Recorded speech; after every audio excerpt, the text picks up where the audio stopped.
গীতাৰ অধ্যায় 18 শ্লোক নম্বৰ 62 ভগৱানে স্বয়ং কৈ আছে যে অৰ্জুন সেই পৰমেশ্বৰৰ শৰণলৈ যোৱা যাৰ কৃপাত পৰম শান্তি আৰু শাশ্বত স্থান অৰ্থাৎ সতলোক প্ৰাপ্ত হ'ব।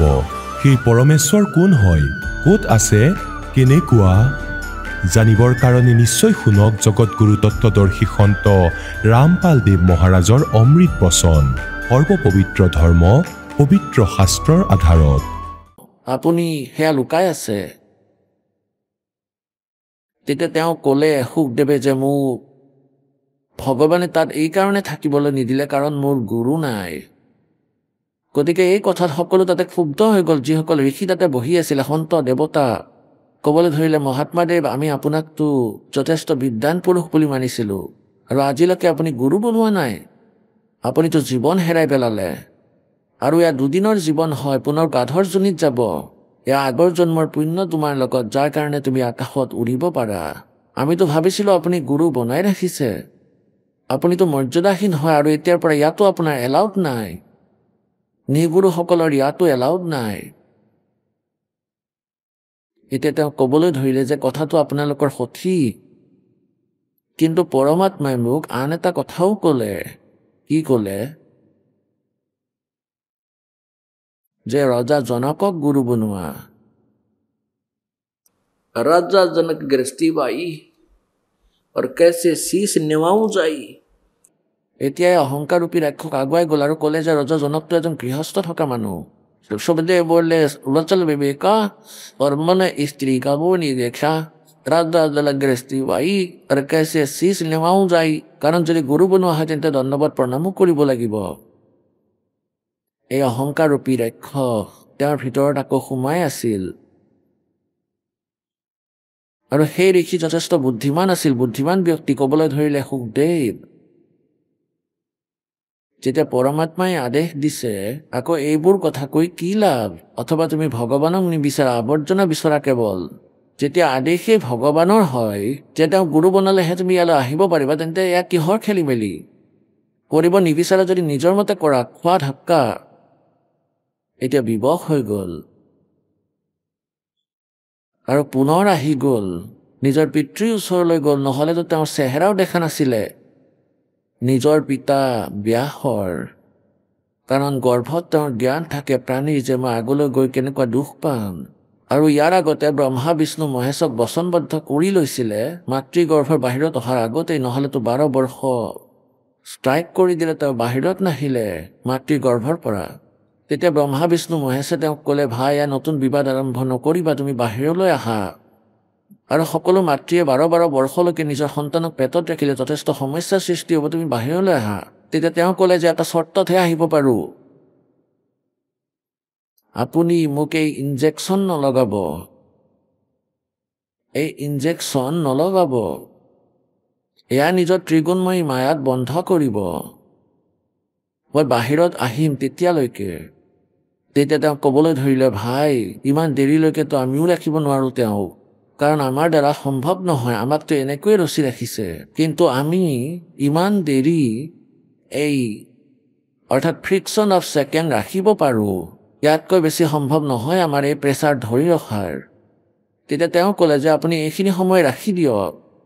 তেওঁ ইমান সময় কষ্টৰে ধৰি ৰাখিলে। তেতিয়া তেওঁ মাকৰ গৰ্ভৰ পৰা একেবাৰে বাহিৰলৈ আহিল আৰু নিজৰ জনম ফুলক কান্ধত তুলি গুচি গ'ল। আৰু ব্যাসে কৈ থাকিলে, বোপাই বোপাই মোক দৰ্শন দিয়া, আৰে চেহেৰাটো দেখুওৱা, তোমাৰ আশাতে আমি বহি আছিলোঁ, ল'ৰা হ'ব। তেতিয়া ক'বলৈ ধৰিলে, ঋষিদেৱ এতিয়া মোৰ সকলো জ্ঞান আহি গ'ল আৰু এক লেৱা এক দেৱা দুতল কৈ কিছে কা পিতা নিকুতল ৰেল সম্বন্ধ জুড়ে এক কাঠা অঞ্চলে 12 সুখদেৱে ক'বলৈ ধৰিলে, ঋষিদেৱ নাজানো কিমানবাৰ আপুনি মোৰ পিতৃ হ'ল, নাজানো কিমানবাৰ মই আপোনাৰ পিতৃ হ'লো। এয়াতো বেয়া বেমাৰ হয়। এতিয়া মই আবদ্ধ নহয় জালত, কাৰণ মমতা সৃষ্টি হৈ যায়। পৰিয়ালৰ মাজত মমতা সৃষ্টি হোৱাৰ ভয়েৰে তেওঁ আকাশত উৰি যায়। আকৌ যেতিয়া তেওঁৰ সমস্যা আহিলে, তেওঁ সুধিলে, তেওঁ ক'লে যে তুমি ঋষিসকলে ক'লে যে তুমি নিজৰ দেউতাক সোধা। ব্যাসদেৱ যথেষ্ট বিদ্বান পুৰুষ হয়, সুখদেৱ ব্যাসদেৱৰ ওচৰলৈ গ'ল আৰু ক'লে, পুত্ৰ, আহা, তোমাৰ বাবে মই বহু অপেক্ষা কৰি আছো। মোৰ আত্মা আনন্দিত হৈ গ'ল নিজৰ পুত্ৰক দেখি। এই মোহ ইমান জবৰদস্ত হয় জীৱৰ, এই কালে জৰাই ৰাখিছে আমাক। আনন্দ উদযাপন কৰিলে ব্যাসে পুত্ৰৰ দৰ্শন কৰি। আকৌ তেওঁ প্ৰশ্ন কৰিলে যে, দেউতা, মই এনেকুৱা গোটেই কাহিনী শুনালে। তেতিয়া ব্যাসদেৱেও এটা কথাই ক'লে, আৰে পুত্ৰ, তুমিতো মোৰ পৰা জন্ম লৈ বৰবাদ কৰি পেলাইছা। তুমি গুৰু বনাই ৰখা নাই। মইতো ভাবিছিলো কোনো ভাল গুৰু বনাই লৈছা হয়তো, কাৰণ তুমি বহুত ভাল বিবেকৰ কথা কৈ ইয়াৰ পৰা গৈছিলা। আৰু তুমিতো ভাই একেবাৰে মূৰ্খতকৈ মূৰ্খ। তোমাৰ জন্ম বৰবাদ হৈ যাব পুত্ৰ। আকৌ তেওঁ ক'লে যে, দেউতা, ভগৱান বিষ্ণুদেৱে এটা সমস্যাৰ সৃষ্টি কৰিলে। তেওঁ ক'লে, ৰজা জনকৰ পৰা নাম লোৱা আৰু মই বাল ব্ৰহ্মচাৰী। আৰু ৰজা জনকৰ পৰা কেনেকৈ উপদেশ ল'ম, তেওঁক কেনেকৈ প্ৰণাম কৰিম, মোৰ লাজ লাগে। এতিয়া ব্যাসদেৱ যথেষ্ট বুদ্ধিমান আছিলে। ক'লে, বোপাই, পৰমাত্মাই যেতিয়া আদেশ দিছে তুমি অৱহেলা কৰি আছা, ইয়াৰ পৰা গুচি যোৱা, তুমি মোৰ একো নহয়। কিয় হ'ল ব্যাস ইয়াৰ পৰা? আৰু তুমি ভগৱানতকৈ ডাঙৰ হৈছা নিজেই। এতিয়া পুণ্যাত্মাসকল এই সৰু সৰু যাদুগৰী পাই আকাশত উৰি যোৱা অহংকাৰ সামৰিব পৰা নাই সেই আত্মাই। এতিয়া চাৰিওফালৰ পৰা যেতিয়া ধাক্কা লাগিলে অপৰমান্য প্ৰাণীৰ, তেতিয়া ৰজা জনকৰ চৰণত গৈ উপদেশ ল'লে। তেতিয়া ৰজা জনকে এক লীলা কৰিলে। নিজৰ পত্নীক ক'লে যে, চাকৰসকলক কোৱা এখন চৌকাত গৰম পানী কৰক আৰু কেৰাহী থৈ দিয়ক তাত। কেৰাহী পানীত, জিলাপি বনোৱাৰ কেৰাহী আছিল ইমান ডাঙৰ, আৰু ইয়াক ভৰাই চৌকাত খৰি দি ইমান উতলাই দিয়া যেনেকৈ একেবাৰে ভালকৈ উতলি যায় চাহ বনোৱাৰ নিচিনাকৈ। আৰু ক'লে যে, ইয়াৰ লগত পাত্ৰ এটা দিয়া, মই গা ধুম। ৰজা জনকৰ ওচৰত সুখদেৱে গৈ প্ৰাৰ্থনা কৰিলে যে, মোক উপদেশ দিয়ক।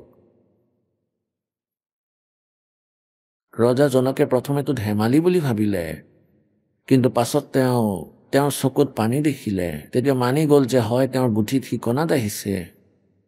উতলি থকা কেৰাহী, য'ত পানী উতলি আছিল, সেই কেৰাহীত গা ধোৱাৰ বাবে এটা বাচন আছিলে কাঠৰ, সেইটো লৈ ল'লে আৰু কয় যে ৰজা জনকৰ 10,000 ৰাণী আছিল। তেওঁলোকৰ মাজত যিগৰাকী মুখ্য আছিল তেওঁ পত্ৰাণী হয়। তেওঁক ক'লে যে, আপুনি মোক গা ধুৱাই দিয়ক। এতিয়া আগতে যথেষ্ট সেৱা কৰিছিল নিজৰ গিৰিয়েকক, এনেকুৱা ঘৈণীয়েকসকলে এনেকুৱা এটা নিয়ম বান্ধি দিয়া আছিলে। সেই উতলি থকা পানীৰ কেৰাহীত, সেই পানীৰ কেৰাহীৰ ওচৰত পাত্ৰ লৈ ল'লে, গা ধোৱাৰ পাত্ৰ, আৰু সন্মুখত সুখদেৱক বহাই দিলে। বহিলে সন্মুখত, চাদৰ পাৰি থোৱা আছিল, কম্বল পৰা আছিল, মাটিত বহিলে। এতিয়া তেওঁৰ ঘৈণীয়েকে কি কৰিলে, সেই উতলি থকা কেৰাহীৰ পৰা পানী লোটাত ভৰালে আৰু ৰজা জনকৰ মূৰত ঢালিলে টিকনি, আৰু নিজৰ হাতেৰে গা ধুৱালে। এনেকৈ গা ধুৱালে নিজৰ হাততো পৰে পানী। আৰু সুখদেৱে এনেকুৱা কৰে। এতিয়া পানী ঢালিলে ৰজা জনকৰ ওপৰত উতলা পানী, আৰু সুখদেৱে এনেকুৱা কৰিলে যেন তেওঁ জ্বলিব। এতিয়া ৰজা জনকে ক'লে যে, হে ঋষি ব্ৰহ্মচাৰী,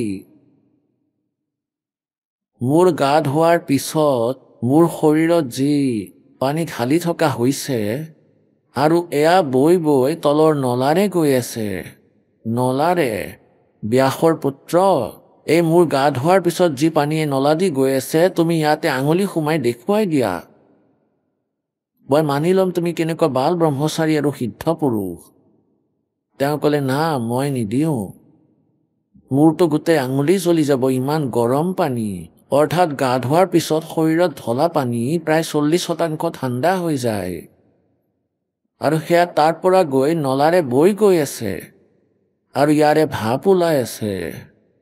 ৰজা জনকে ক'বলৈ ধৰিলে, ব্যাসৰ পুত্ৰ, তুমি বাল ব্ৰহ্মচাৰী, দিয়া ইয়াত আঙুলি দিয়া। ক'লে যে, মই নিদিওঁ আঙুলি, একেবাৰে জ্বলি যাব মোৰ গোটেই, শেষ হৈ যাব মোৰ আঙুলি, ইয়াত বিচাৰিয়ে পোৱা নাযাব। ৰাজা বিহানছে तेज तारी আৰু মুঝে স্নান কৰাৱে নাৰী তুমি কোৱা যে তুমি নাৰীৰ মুখী নোচোৱা আৰু মই গৃহস্থী আৰু 10,000 ৰাণী মোৰ আৰু মই নজলো তুমিতো বাল ব্ৰহ্মচাৰী দিয়া ইয়াৰ হাত দিয়া তেতিয়া তেওঁ ক'লে নাই নিদিওঁ গতিকে কি কোৱা হয়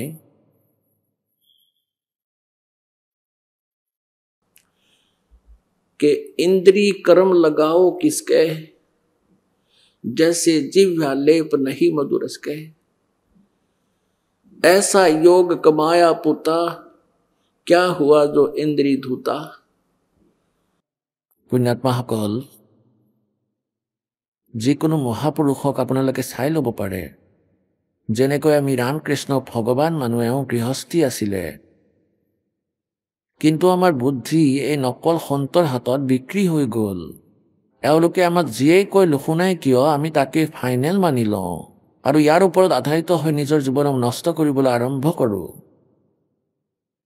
এতিয়া কথা এইটো নহয় যে কেৱল গৃহস্থীয়ে মুক্তি প্ৰাপ্ত কৰে কথা এইটো নহয় যে কেৱল সন্ন্যাসীয়েহে ভগৱান প্ৰাপ্ত কৰিব পাৰে এতিয়া পৰমাত্মাক পোৱাৰ বাবে সেই যথাৰ্থ জ্ঞান হ'ব লাগে অনৰ্থক একো হ'ব নালাগে দুৰাচাৰ নহয় বিকাৰ নহয় বিৰি মদ তম্বাকু এই ধৰণৰ খোজ 2 নম্বৰী কলা বেপাৰ ইয়াক কেতিয়াও হ'ব নালাগে লাগে গৃহস্থীয়ে হওক লাগে বিয়া পতাই হওক অন্যথা বিয়া নপতা মৰ্যাদাত থাকক সৎ মন্ত্ৰ সত্য ভক্তি লাগিব দুয়ো মুক্তি প্ৰাপ্ত কৰি ল'ব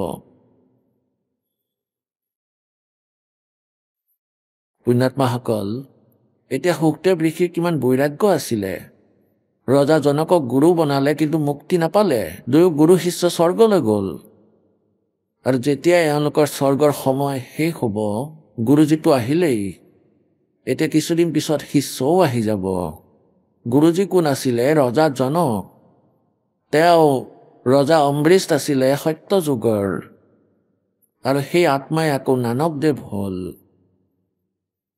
এই গুৰু নানকদেৱ যিয়ে শিখ ধৰ্মৰ উত্থান কৰিলে আৰু আকৌ গুৰু নানকদেৱে পৰমেশ্বৰক পালে সচখণ্ডৰ পৰা আহি কবিৰদেৱ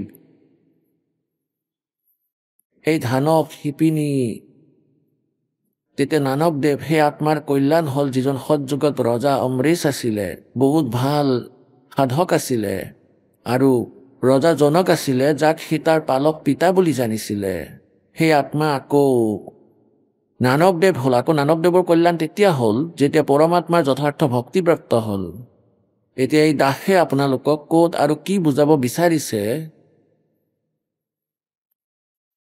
গীতাৰ অধ্যায় নম্বৰ 16 শ্লোক নম্বৰ 23 ক'লে যে যিয়ে শাস্ত্ৰবিধিক ত্যাগ কৰি মনৰ মতে আচৰণ কৰে তেওঁলোকৰ না কোনো সুখ হয় না কোনো সিদ্ধিপ্ৰাপ্ত হয় না তেওঁলোকৰ কোনো গতি হয় এতিয়া শাস্ত্ৰ অনুকূল সাধনা তত্ত্বদৰ্শী সন্তই ক'ব গীতাৰ জ্ঞানদাতাই কৈ আছে আৰু সেই সাধনা ক'ত লিখা আছে সচিদানন্দ ঘন ব্ৰহ্মৰ বাণীত কবিৰ বাণীত এতিয়া আকৌ সকলো ঘূৰাই পকাই কথা তাতে আহি ৰৈ গ'ল প্ৰথমটো গুৰু হয় গুৰু সম্পূৰ্ণ হওক যাৰ অধিকাৰ আছে নাম দিয়াৰ এনেকৈ নহয় যে যিকোনো গুৰুৰ পৰা নাম ল'ব পাৰি কোনো আজ্ঞা লয় যে মোক আজ্ঞা দিয়ক নাম দিয়াৰ আৰু তেওঁ ক খ গও নাজানক গতিকে এনেকৈ সম্পূৰ্ণ গুৰু হ'ব লাগিব আৰু এবাৰত সৎগুৰু এজনেই হয় কাৰণ পৰমাত্মা স্বয়ং নাহিছিলে সৎগুৰুৰ ভূমিকা কৰিবলৈ সেই সময়ত 64 লাখ শিষ্য আছিল পৰমেশ্বৰৰ আৰু সেই সময়ত কোনো মিডিয়াও নাছিলে আৰু অকলেই নামদান কৰিছিলে নহ'লে তেওঁ ক্ষেত্ৰ ৱাইজ অন্য অধিকাৰী বনাব পাৰিলে হয় কিন্তু তেওঁ জানিছিলে যে গুৰু পদত থকাটো কোনো বালকৰ কাম নহয় এয়া সহজ কথা নহয় এয়াতো পৰমাত্মাৰ যাৰ ওপৰত হাত থাকে আদেশ থাকে তেওঁৰ শক্তি মালিকৰ লগত আকৌ থাকে এতিয়া যেনেকৈ ইয়াত কোনো 33 কেভিৰ পাৱাৰ হাউচ আছে ইয়াৰ পিছেৰে যদি কোনো কানেকশ্যন আছে থাৰ্মেল প্লাণ্টেৰে তেন্তে ই নিজৰ কাম ঠিককৈ কৰে আৰু যিসকলে তেওঁৰ পৰা আগেৰে বহুত লৈ ৰাখিছে কানেকশ্যন লৈ ৰাখিছে তেওঁলোকৰো কানেকশ্যন ঠিক থাকিব লাগিব তেতিয়া পাৱাৰ তেওঁৰ ঘৰত কাম কৰিব গতিকে এনেকৈয়ে গুৰু যি থাকে তেওঁ এয়া ভাবি লওক যে 33 kV পাৱাৰ হাউচ হয় আৰু ইয়াৰ মূল উৎস কিহেৰে আহিছে থাৰ্মেল প্লাণ্টেৰে গতিকে এনেকৈয়ে কবিৰ পৰমেশ্বৰ যি থাৰ্মেল প্লাণ্ট হয় আৰু গুৰু যি ইয়াৰ প্ৰতিনিধি হয় যাৰ লগত ইয়াৰ কানেক্টেড হয় তেওঁ পাৱাৰ হাউচ আৰু তেওঁৰ পৰা আপুনি কানেকশ্যন যদি লয় যদি কানেকশ্যন ঠিক থাকে আপোনালোকে কানেকশ্যন ঠিক ৰাখিব লাগিব অন্যথা আপোনালোকৰ কানেকশ্যন কটাৰ লগে লগে সেই সুবিধা বন্ধ হৈ যাব গুৰু মৰ্যাদাত থাকিব লাগিব প্ৰসংগ চলি আছে যে যেনেকৈ আমি খেতিত কিবা বীজ ৰুওঁ ঘেঁহু ৰুলোঁ সেয়া যদি সিঁচাও নাই তেতিয়াও ব্যৰ্থ সাৰ যদি ভালকৈ দিয়া নহয় তেনেহ'লে ইয়াৰ সম্পূৰ্ণ লাভ নাহিব গতিকে সাৰ আৰু সিঞ্চনৰ যি পানী হয় এয়া পাঁচোটা যজ্ঞ হয় আৰু বীজ যি হয় ই সৎনাম হয় সৎনাম আৰু সাৰনাম আৰু আপোনালোকক যিমান মন্ত্ৰ দিয়া হয় জপ কৰাৰ বাবে এয়া ট্ৰিটমেণ্ট হয় বীজ হয় এতিয়া বুদ্ধিমান ব্যক্তিৰ বাবে সংকেতেই যথেষ্ট এতিয়া আন এটা উদাহৰণ দিওঁ যেনেকৈ কোনো ভয়ংকৰ ৰোগী থাকে তেওঁৰ শৰীৰ শুকাই খিনাই গ'ল ডক্তৰৰ ওচৰলৈ যদি যায় তেতিয়া সৰ্বপ্ৰথমে তেওঁ গ্লুক'জ লগাই দিয়ে এতিয়া গ্লুক'জ যিটো হয় ইয়াৰ ৰোগ নাশক নহয় গ্লুক'জেতো শৰীৰক সঁহাৰি দিয়ে পানীৰ ত্ৰুটিক পানীৰ নাটনিক ই সম্পূৰ্ণ কৰে কিন্তু ৰোগ নাশক কেপচুল ইনজেকশ্যন টেবলেট এইবোৰ ভিন্ন ভিন্ন হয় গতিকে পুণ্যাত্মাসকল এই জ্ঞানহীন গুৰুসকলে আমাক ইনকমপ্লিট ৱে অফ ৱৰ্শ্বিপ দি ৰাখিছে আধৰুৱা পূজাৰ বিধি শুনাই ৰাখিছিলে যেনেকৈ কিছুমানেতো এই হাৱনেই কৰি থাকে সদায় শ্ৰীমদ ভাগৱত গীতাৰ অধ্যায় নম্বৰ 4 শ্লোক নম্বৰ 25 পৰা 30 এয়াই কৈছে এয়াই কোৱা হৈছে যে কোনোবাই এনেকুৱা সাধনা কৰে কোনোবাই হাৱন যজ্ঞ কৰে কোনোৱে স্বাধ্যায় কৰে কোনোৱে জ্ঞান যজ্ঞ কৰে কোনোবাই আকৌ দেৱতাসকলৰ অনুষ্ঠানৰূপী যজ্ঞ কৰে কোনোজনে দেৱতাসকলৰ পূজা কৰে কিন্তু এওঁলোকৰ যি জ্ঞান আছে সেয়া কমপ্লিট নহয় কিন্তু এওঁলোকে ইয়াকে পাপ নাশক বুলি মানে সেইকাৰণে 4ৰ্থ অধ্যায়ৰ 32 নম্বৰ শ্লোকত ক'লে যে সচিদানন্দ ঘন ব্ৰহ্মৰ বাণীৰে অৰ্থাৎ সচিদানন্দ ঘন সেই পৰমেক্ষৰ ব্ৰহ্মৰ মুখ কমলেৰে উচ্চাৰিত এয়া বাণী হয় ব্ৰাহ্মণে মুখে মানে সচিদানন্দ ঘন ব্ৰহ্মৰ মুখেৰে উচ্চাৰিত বাণী সেয়া তেওঁৰ তত্ত্বজ্ঞান বুলি ভাবা 4ৰ্থ অধ্যায়ৰ 34 নম্বৰ শ্লোকত ক'লে যে যি 4ৰ্থ অধ্যায়ৰ 32 নম্বৰ শ্লোকত যি তত্ত্বজ্ঞান সচিদানন্দ ঘন ব্ৰহ্মৰ বাণীৰ বিষয়ে কৈছে সেই তত্ত্বজ্ঞানক তুমি তত্ত্বদৰ্শী সন্তৰ ওচৰলৈ গৈ বুজা গতিকে পুণ্যাত্মাসকল যোৱাকালি আপোনালোকক কৈছিলোঁ যে গৰিদাস চাহেবদেৱৰ ওচৰলৈ এজন পাঞ্জাৱৰ লুধিয়ানাৰ ওচৰৰ বাছিৰ গাঁৱৰ পৰা এজন ব্যক্তি আহিছিলে আৰু তেওঁ এয়াই প্ৰশ্ন কৰিছিলে প্ৰভু এই জ্ঞান আমি কেতিয়াও জনাই নাছিলোঁ যি আপুনি আজি জনাই আছে তব গৰিবদাস जी ने कहा था कोटों मध्य कोई नहीं रह जो बकरा अरबल्ला कोई गरक्षरों रह जो बकरा কোটি কোটি সন্তৰ মাজত তুমি সন্ত বিচাৰি নাপাবা যিজনে তত্ত্বজ্ঞানৰ সৈতে পৰিচিত হয় আৰব গুৰুৰ মাজত তুমি এজনক পাবা গুৰু মানে আধ্যাত্মিক গুৰু মাৰ্গদৰ্শক এখন গাঁৱত যদি 10,000ৰ জনসংখ্যা থাকে তেন্তে 5,000 গুৰু পাবা কেনেকৈ আধ্যাত্মিক গুৰু হ'ব যেনেকৈ কাৰোবাৰ সন্তানৰ কাৰোবাৰ ভনীয়েকৰ সন্তানৰ লগত খেলি মেলি হৈ থাকে তেওঁ কমজুৰি হয় শিথিল হয় তেতিয়া শাহুৱে ক'ব যে তোমাৰ শ্যামদেৱৰ পূজা আছে মাজনী তাত 100 টকা দি দিয়া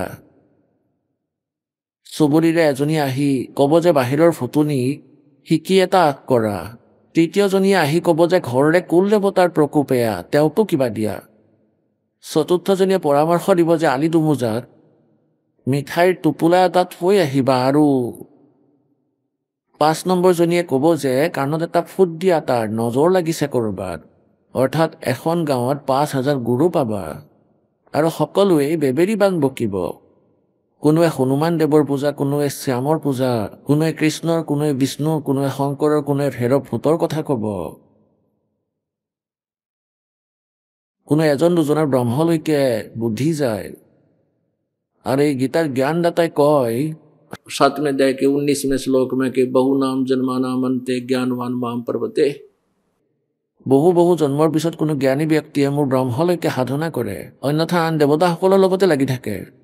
আৰু বাসুদেৱ সৰ্বমিতি সে বাদলা সুদলবে, যে বাসুদেৱ অৰ্থাৎ পৰমেশ্বৰ ব্ৰহ্ম হয়, সকলো হয়, তেওঁৱেই পূজাৰ যোগ্য, তেওঁৱেই পাপ নাশক হয়, তেওঁৱেই ইষ্ট হয়, তেওঁৱেই কুলৰ মালিক হয়, সকলোৰে ৰচয়িতা। তেওঁৰ পূজাৰ দ্বাৰাই মুক্তিপ্ৰাপ্ত হয় আৰু এই কথা কোৱা সন্ত বহু কষ্টেৰেহে পোৱা যায়, সুদুৰ্লভ।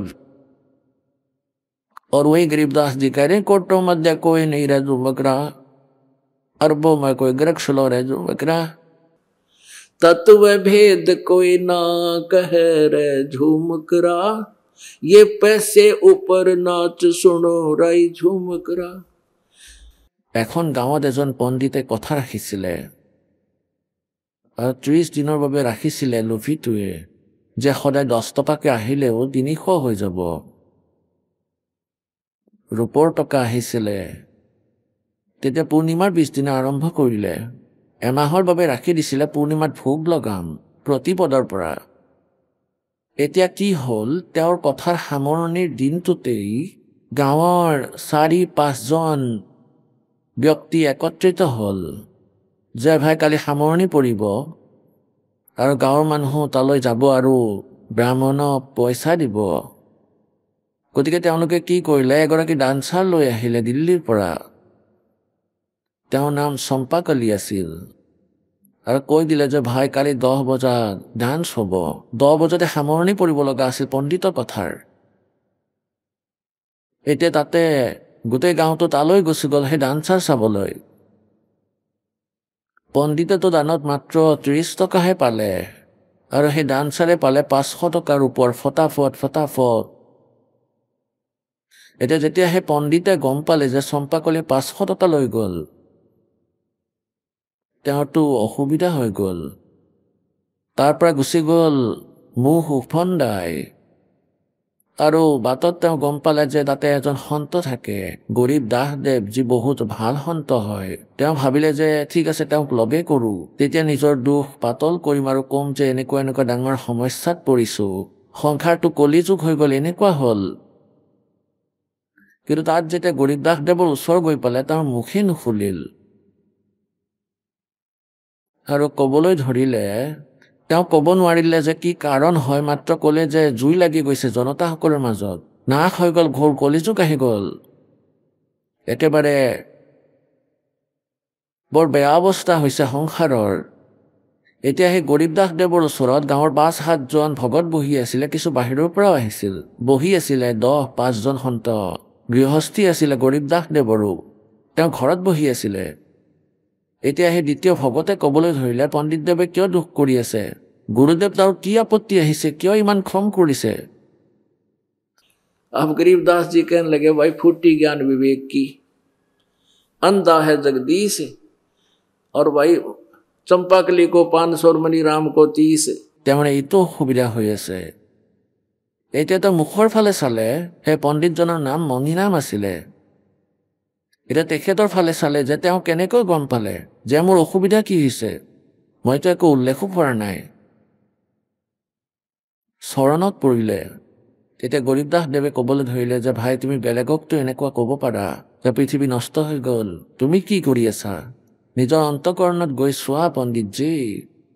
তোমাৰ এইটো ইচ্ছা আছিল যে 500 তোমাৰ ওচৰলৈ আহক, তেতিয়ালৈকে গোটেই দেশেই সঠিক। ক'লে নহয়, তেনেকুৱা কথা নহয়। ক'লে যে তোমাৰ আৰু তেওঁৰ মাজত কি পাৰ্থক্য আছে, কৌশৰ বিষয়ে একো নাজানা, ভক্তিৰ, আৰু কৰি আছা তুমি পাঠ। তুমিতো একো ব্ৰাহ্মণেই নহয়, দ্বাপৰ ত্ৰেতা সৎযুগৰ ব্ৰাহ্মণ। যেতিয়া ৰজা পৰীক্ষিতক কথা শুনাইছিলে, 7 দিনৰ পাঠ শুনাইছিলে শ্ৰীমদ ভাগৱতৰ, এয়া তোমাৰ দৰে পণ্ডিত আৰু ব্যাসদেৱৰ দৰে যি ৰাইটাৰ আছে ভাগৱতৰ, কোৱা হয় তেখেতসকলেও মানা কৰি গৈছিলে, কাৰণ 7 নম্বৰ দিনৰ ৰিজাল্ট আহিবলগীয়া আছিল। 7 নম্বৰ দিনত গম পোৱা গ'ল হয় যে তেওঁ কেনেকুৱা কথা জানিলে আৰু কি লাভ হ'ল সেই ৰজা পৰীক্ষিতৰ। আকৌ ৰজা আছিল, তেওঁ পণ্ডিতসকলে জানিছিল নিজৰ ভণ্ডামি। যদি সঠিক কাম নকৰে তেন্তে ৰজাৰ সৈনিকে মাৰিব। কোনেও সাহস নকৰিলে কথা পাঠ কৰি শুনাবলৈ সুদেৱ। আৰু এতিয়া তুমি 30 দিনৰ কথা কৰিছা ড্ৰামেবাজ। তেতিয়া ভৰিত ধৰি ল'লে সেই মণিৰামে পণ্ডিতে ক'লে যে ভগৱান কিবা ৰাস্তা দিয়ক। ৰাস্তা অনৰ্থক কথা কোৱা বাদ দিয়া, নিজে খেতি কৰা, ধান্দা কৰা আৰু ভক্তি কৰা। মই নাম দিম, তুমি পাৰ হৈ যাবা। তেখেতৰ কল্যাণ হৈ গ'ল। গতিকে কি কয়, तत्व भेद कोई ना कहे रे झुमकरा, ये पैसे ऊपर नाच सुनो राई झुमकरा। पैसे पर नाच। আজিকালি সন্তই আগতে ঠিকা লয় যে 20 লাখ টকা ল'ম, তেতিয়াহে সৎসংগ কৰিবলৈ যাম তোমালোকৰ তাত। অপৰাধী হয় পৰমাত্মা এওঁলোক যিসকলে এনেকুৱা কাম কৰে। এওঁলোকতো বহুৱা হয়, তেনেহ'লে সন্ত কেনেকৈ হ'ল? তো ऐसे कहते पैसे ऊपर नाच सुनो रे झुमकरा। গতিকে পুণ্যাত্মাসকল, আপোনালোকে যেনেকৈ যজ্ঞ কৰে কিছু ব্যক্তিয়ে, আৰু ইয়াকে ফাইনেল মানি আছে যে হয় ইয়াৰে কামত আহিব, স্বাহা স্বাহা, কিও অলপ ঢালি হৈ গ'ল নিশ্চিন্ত। এতিয়া পৰমাত্মাই কয় 5 যজ্ঞ হয়, এয়া 5টা যজ্ঞ কৰিব লাগিব। আৰু এই 5 যজ্ঞৰ পৰাই ধৰি লওক আপোনালোকৰ গ্লুক'জৰ কাম সম্পূৰ্ণ হৈ যাব। কাৰণ আপোনালোক কলিযুগত একেবাৰে ভক্তিহীন, পুণ্য কৰ্মহীন হৈ গৈছে। আপোনালোক বহুত জীৰ্ণ শীৰ্ণ হৈ পৰিছে। সেইবাবেতো আপোনালোকৰ আপদৰ পিছত আপদ লাগি থাকে। এটাৰ পিছত এটা ভয়ংকৰ বেমাৰে লগ ধৰে, নাজানো কাৰোৰে সুখ নাই, সকলো টেনশ্যনত থাকে। আৰু অলপ চলপ ঘৰত সুবিধা আছে, তেতিয়া শাহু বোৱাৰীৰ যুদ্ধ। শাহু বোৱাৰী যেতিয়া কাজিয়া হয় তেতিয়া গোটেই পৰিয়ালতে ছিটিকি যায়, একেবাৰে তেল ছিটিকাৰ দৰে ছিটিকে। আকৌ শহুৰেকে গম পাই তেওঁ লাঠি উঠাই ল'ব, সিফালে ল'ৰা আহিব, তেওঁ আকৌ এতিয়া গোটেই দিন টেনশ্যনেই ল'ব নে ধান্দাই কৰিব। ঘৰৰ এই অৱস্থা। গতিকে পুণ্যাত্মাসকলে সৎ ভক্তিৰে, পৰমাত্মাৰ ভক্তিৰে লাহে লাহে আপোনালোকৰ ভিতৰত সহনশীলতাও আহি যাব। আৰু আপোনালোকৰ ভিতৰত লোকচানো ঘৰতে হৈ যাব, তেতিয়া আৰু যুদ্ধ নাথাকিব। এতিয়াতো অলপ লোকচান হ'লে বুঢ়া বুঢ়ীয়ে দোষাৰোপ কৰে বোৱাৰীয়েকক, কেনে ঘৰৰ পৰা আহিছে একোৱে দেখা নাই এজনীয়ে, গোটেই নাশ কৰি দিলে, কিবা কৰিলে। আৰু এনেকৈ কিছুদিন পিছত সেই পুত্ৰ বোৱাৰী লাগি যাব শ্লোক শুনাবলৈ, আকৌ তেওঁ লুকাই ঘূৰি ফুৰিব। গতিকে এনেকৈ আমি গোটেই কাম বিনষ্ট কৰি ৰাখিছোঁ। আৰু ভগৱানৰ সৎসংগ শুনিলে, বিচাৰ শুনিলে, ভক্তিৰ দৃঢ়তা হৈ যোৱাৰ পিছত আকৌ কিছুমানেতো কিছু এনেকুৱা সংস্কাৰ আছে যি তেনেকৈয়ে দূৰ হৈ যাব। আমাৰ মাজত কাজিয়া হোৱাৰ কোনো আশংকাই আহিব নিদিব ভগৱানে, এনেকুৱা ব্যৱস্থা কৰি দিব।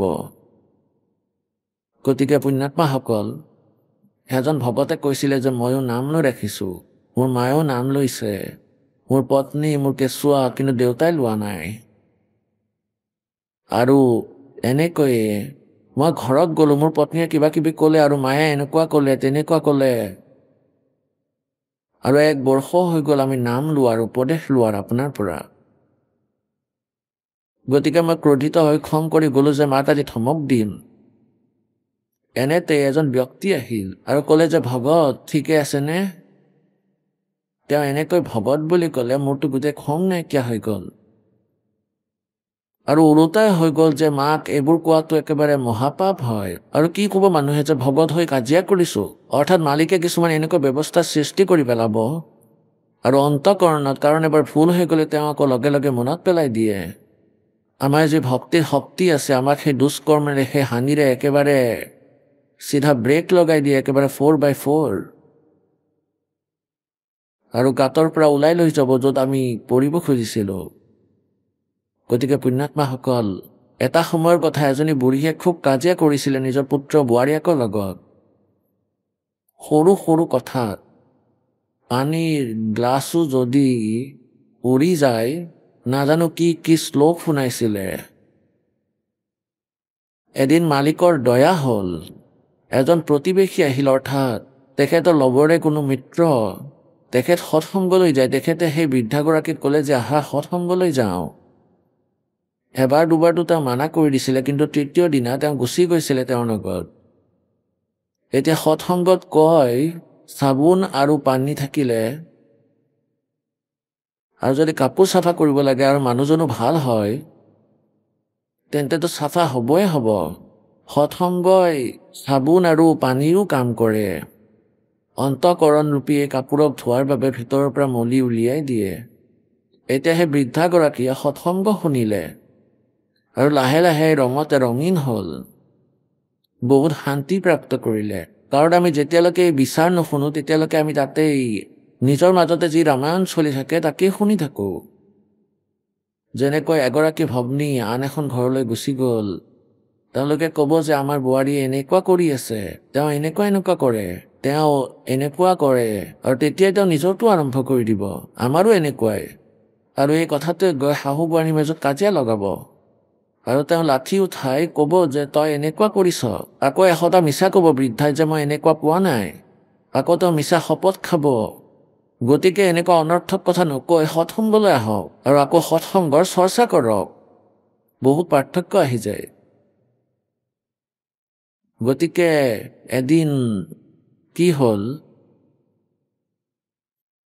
সেই পুত্ৰ বোৱাৰীয়ে গাখীৰ উলিয়াই মহৰ পৰা আৰু ওপৰত প্ৰতিদিনে ওলোমাই ৰাখিছিলে গজ, লোহা মেৰুৱা থাকে, আৰু তাক ভোগ বনাই দিয়ে আৰু তাত ওপৰত ওলোমাই দিয়ে। সেয়া ওখ হয় 5-6 ফুটৰ, আৰু সহজে হাতেৰে তাত বাল্টি ওলোমাই দিব পাৰিছিলে কুকুৰ আৰু মেকুৰীৰ পৰা বচাবলৈ। আৰু প্ৰতিদিনে তেওঁলোকে সেই গাখীৰ বাল্টিত ওলোমাই দিছিলে সেই হুকত। এতিয়া নাজানো সেইদিনা বোৱাৰীগৰাকীৰ কি হৈ গ'ল, ওলোটা ছাইডত হৈ গ'ল সেই বাল্টিটো। তেওঁ ভাবিলে যে বাল্টিটো ওলোমাই আছে আৰু এৰি দিলে, তেতিয়া বাল্টিটো তলত পৰি গ'ল। তলত পৰাৰ লগে লগে গোটেই মজিয়াখন গাখীৰ হৈ গ'ল, আৰু বৃদ্ধাগৰাকীয়ে চাই থাকিলে বহি বহি। সেই বোৱাৰীয়েকে সেই বৃদ্ধাগৰাকীৰ ফালে চালে যে তেওঁ কি কথা শুনাব এতিয়া মোক ঠিক নাই। তেওঁৰ হাত ভৰি ফুলি গ'ল যে আজিতো ডাঙৰ যুদ্ধই হ'ব। তেতিয়া বৃদ্ধাই ক'লে যে মাজনী একো নাই, আমাৰ ভাগ্যত নাছিলে। এতিয়া গোটেইখিনি চাফা কৰি লোৱা আৰু যিমান উঠাব পাৰা উঠাই লোৱা, আৰু মহৰ তাত দানাত দি দিয়া পাত্ৰ এটাত লৈ। এয়া আজি আমাৰ ভাগ্যতে নাছিল পুত্ৰী। একো কথা নাই। তাই বিশ্বাস কৰিব নোৱাৰিলে যে আজি বৃদ্ধাৰ কি হৈছেনো। আগতেতো এনেকুৱা হোৱা হ'লে কাজিয়াই কৰিলে হয়। গতিকে এয়া তাইৰ বিশ্বাস নহ'ল। হ'ব পাৰে খঙত আছে। নিজৰ পুত্ৰক ক'ব, যেতিয়ালৈকে তাইৰ গিৰিয়েক ঘৰলৈ নাহে তেতিয়ালৈকে তাইৰ বিশ্বাসেই নহয়। এতিয়া যেতিয়া গিৰিয়েক ঘৰলৈ আহিল, সুধিলে যে মা এয়া কি হৈছে, কাৰণ গাখীৰৰ সেই সৰু সৰু টোপালবোৰ মজিয়াত দূৰৰ পৰাই দেখা গৈছিল। তেতিয়া তোৰ মাকে ক'লে বোপাই এই গাখীৰ পৰি গ'ল, আৰু আজি আমাৰ ভাগ্যতে নাছিল। ভাগ্য ভাল বোৱাৰীৰ মূৰ ফটা নাই, তাইৰ ভৰি নাটাতিলে বাল্টিৰে। অৰ্থাৎ বৃদ্ধাই তথাপিও বহুত ভাল ধুনীয়াকৈ বুজালে। তেতিয়াহে তেওঁৰ বিশ্বাস হ'ল যে বৃদ্ধাৰ এনেকুৱা পৰিৱৰ্তন কেনেকৈ আহিল। ভৰিত ধৰিলে নিজৰ শাহুৱেকৰ, মা মোৰ যদি কোনো ভুল হয় তেন্তে মাফ কৰি দিব, ময়ো এবাৰ দুবাৰ আপোনাক কিবা কিবি ক'লোঁ। গতিকে তেওঁৰ কথা পুনৰ বুজিব পাৰিলে। সৎসংগ ইয়াৰে নাম হয়। ইয়াৰ প্ৰভাৱ আছে যদি তুমি সৎসংগী, আৰু আপোনাৰ প্ৰভাৱ নহয় নিঃসন্দেহেৰে নাম লৈ আছে আৰু ভগত বুলি কয়। ভগতৰ দৰে লক্ষণ নাথাকিলে ভগত নহয়। আৰু নিজৰ শাহুৰে পৰিৱৰ্তন দেখি সেই বোৱাৰীয়েও নাম ল'লে, তেওঁৰ গিৰিয়েকেও নাম ল'লে, আৰু গোটেই ঘৰৰে উদ্ধাৰ হৈ গ'ল। গতিকে পুণ্যাত্মাসকল, এনেকৈয়ে আমি সৎসংগলৈ আহিলে আমাৰ এই ধৰণৰ যি সমস্যা আছে ইয়াৰো সমাধান আৰামত হৈ যাব। লাহে লাহে, একেবাৰে নহয়, ধীৰে ধীৰে होगा। पर द्वार देने के पड़ा रहे, धक्के देने के खावे, 100 काल दे तोड़ी पर द्वार छोड़ दी। এতিয়া ট্ৰিটমেণ্ট আৰম্ভ হ'ল আপোনালোকৰ। গতিকে আমি আকৌ সেই প্ৰসংগলৈ আহোঁ।